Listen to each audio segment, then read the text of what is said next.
പ്രിയപ്പെട്ട സുഹൃത്തുക്കളെ, ഇന്ന് നമുക്കെല്ലാവർക്കും അറിയുന്നത് പോലെ ലോകത്തിൻ്റെ നെറുകെ നിൽക്കുന്ന ക്രിസ്ത്യാനോ റൊണാൾഡോ തൻ്റെ 40ാം പിറന്നാൾ ആഘോഷിക്കുകയാണ്.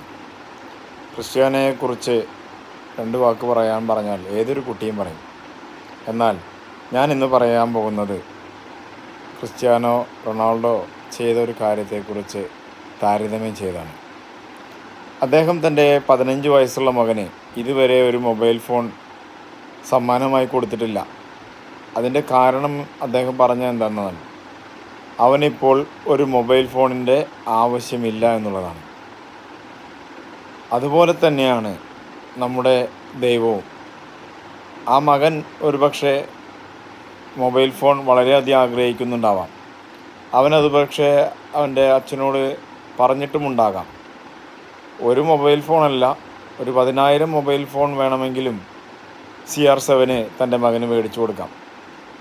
പക്ഷേ അദ്ദേഹം അത് മേടിച്ചു കൊടുക്കാത്തതിൻ്റെ കാരണം തൻ്റെ മകനെ സ്നേഹിക്കുന്നതുകൊണ്ടാണ്. അതുപോലെ തന്നെയാണ് ദൈവവും.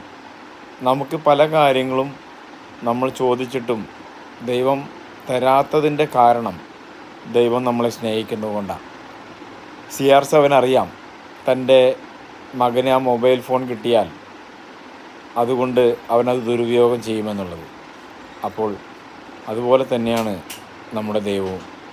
നമുക്കത് കിട്ടിയാൽ അത് നമ്മൾ ദുരുപയോഗം ചെയ്യുമെന്നും നമ്മുടെ ജീവിതത്തിൽ വരാൻ പോകുന്ന മാറ്റങ്ങൾ അതുമൂലം ഇല്ലാതാകുമെന്നും നമ്മുടെ ദൈവത്തിനറിയാം. അതുകൊണ്ട് തന്നെ പലപ്പോഴും നമ്മുടെ പ്രാർത്ഥനകൾക്ക് മറുപടി ലഭിക്കാത്തതുകൊണ്ട് ദൈവം അത് കേട്ടില്ല എന്നുള്ളതല്ല. പലപ്പോഴും നമുക്ക് പലതും ലഭിക്കാത്തത് ദൈവം നമ്മളെ സ്നേഹിക്കുന്നത് കൊണ്ടാണ് എന്നും കൂടി നമ്മൾ അറിഞ്ഞിരിക്കണം.